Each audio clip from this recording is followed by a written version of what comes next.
जय हिंद दोस्तों। आप देख रहे हैं जनता की ओंकार। दोस्तों, जो खबरें जुड़ी हुई है वह खबरें जो है आपके नेपाल से जुड़ी हुई है। दरअसल नेपाल में कई सारे ऐपों को लेकर के पाबंदियां वहां की सरकार के द्वारा लगा दिया था। सोशल मीडिया से जुड़ी हुई कई सारी ऐपों को लेकर के वहां की ओली सरकार ने इस सोशल मीडिया के कई सारे ऐपों पे पाबंदियां लगा दी थी। उसके बाद से नेपाल में एक बहुत बड़ा भूचाल आ गया। दरअसल नेपाल की जनता जो है वो सड़कों पे आ गई तथा भ्रष्टाचार को लेकर के तथा जितने भी सोशल मीडिया से जुड़े हुए ऐप को बंद किया गया था, उन ऐपों को लेकर के वो सारी जनता जो है आरोप लगाने लगी कि नेपाल में जो सरकारें हैं वो भ्रष्टाचार की सरकारें हैं।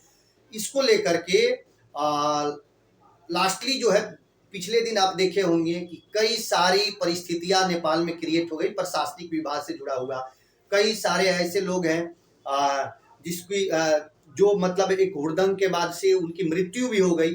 अब सवाल ये उठता है कि इसके जिम्मेवार कौन है। दरअसल अगर देखा जाए तो सरकार को यह अधिकार दिया गया है कि सरकार को यदि ऐसा फील हो, ऐसा लगे कि ऐसी परिस्थितियां यदि क्रिएट हो जाए देश में कि अगर किसी भी अपने मतलब देश से जुड़े हुए मुद्दों से यदि कोई परिस्थितियां क्रिएट होने लगती है तो सरकार को ये अवश्य निर्णय दिया गया है, अधिकार दिया गया है कि वो निर्णय ले सकती है ऐसे विषयों पर।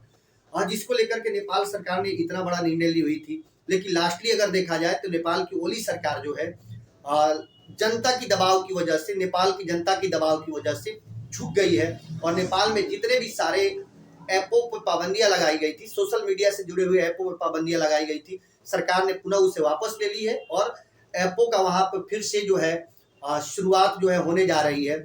इसको लेकर के नेपाल की जनता में जो है वो खुशी की लहर है। बाकी अब आगामी समय में ये देखना है कि नेपाल सरकार जो है ऐसे विषयों पे क्या निर्णय लेती है या किस प्रकार की संशोधन करती है, इस पे सबकी नजर टिकी हुई है।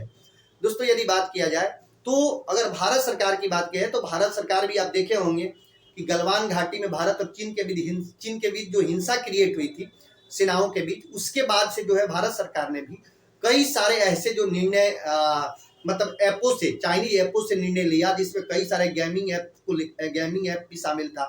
उसी में भारत का सबसे बड़ा जो है टिकटॉक भी शामिल था। वो सारे ऐपों पे पाबंदियां लगाई। अब आने वाले समय में ये देखना होगा कि नेपाल सरकार जो है इस पे और क्या निर्णय लेने जा रही है।